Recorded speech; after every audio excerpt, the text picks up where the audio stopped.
Welcome back to Embrace the Cancel. That's our new name for our channel. Why? Because all of this combining with art, life, passion, spirituality, things like that, has culminated in a book that I wrote called The Cancel.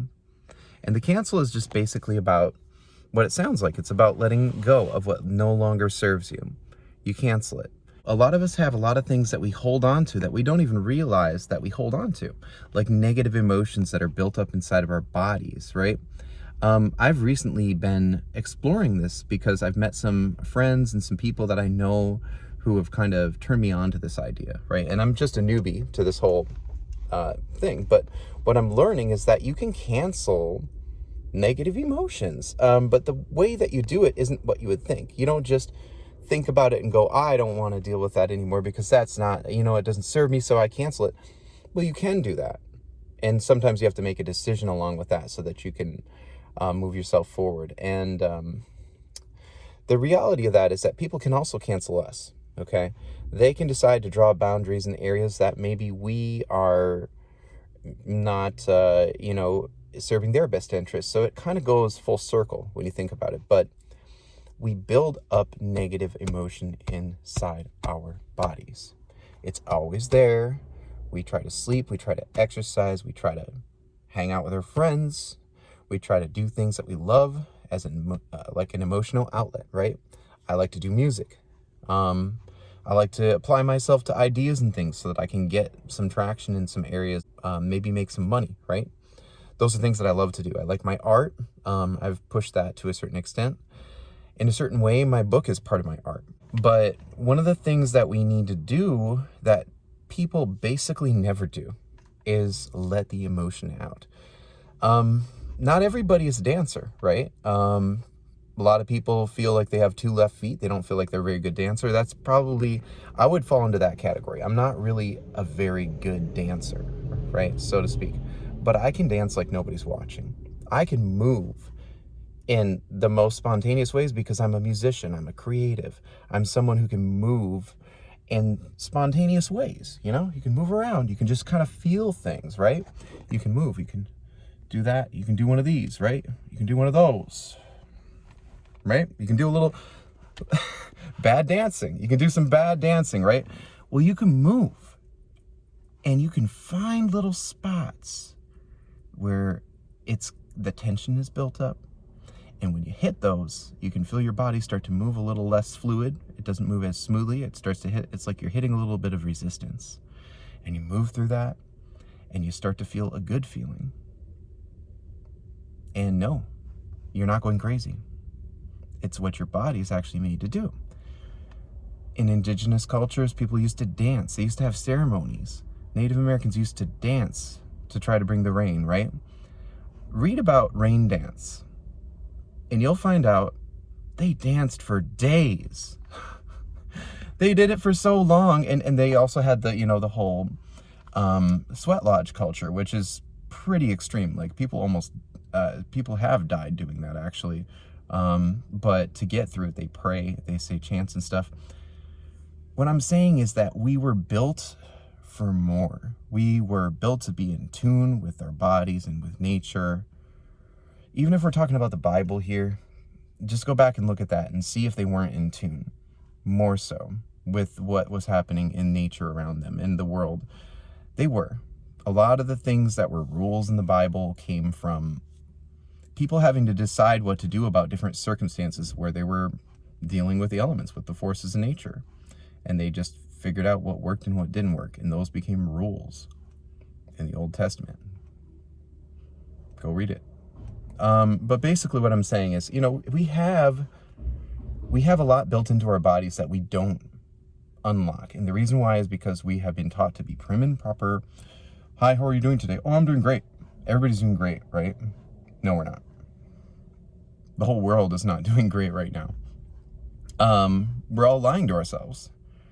And if you think about that, it doesn't matter what religion you're from. If you're sitting there lying, is that the values of your religion? Are you following that? No, you're not. People have to do more than just find ways to cope.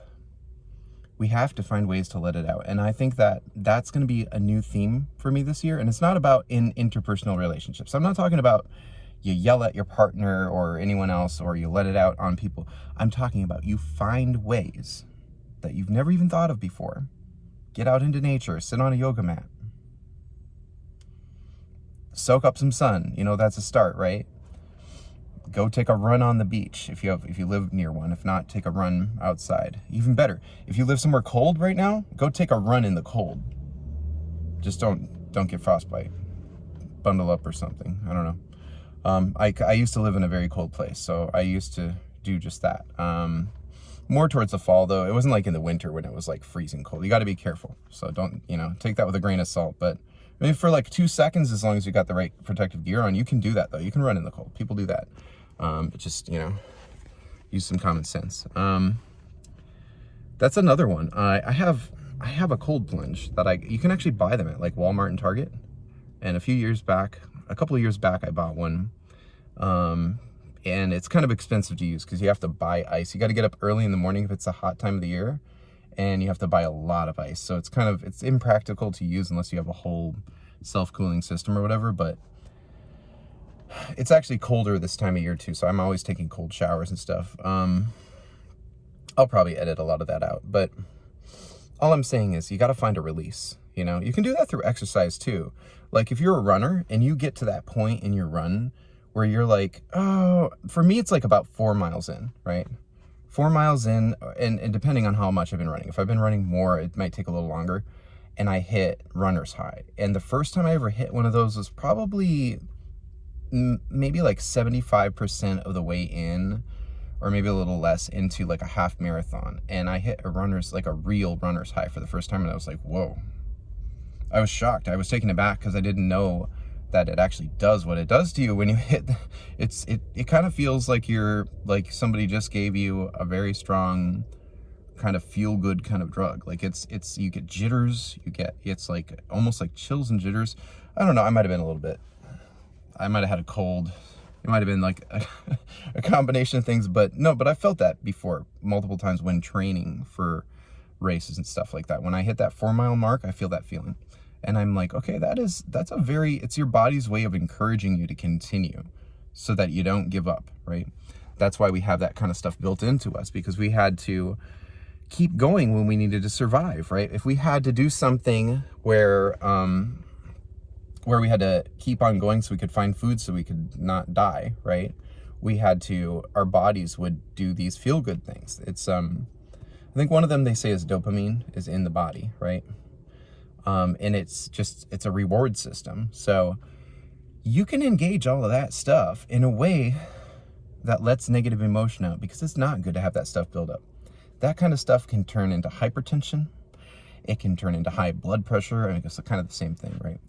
But it can turn into disease. It can turn into all kinds of problems, And, obviously people tend to lean more heavily on coping mechanisms when they're overly strained, right? So then you start eating bad, you start neglecting healthy habits and things like that. You don't get enough rest.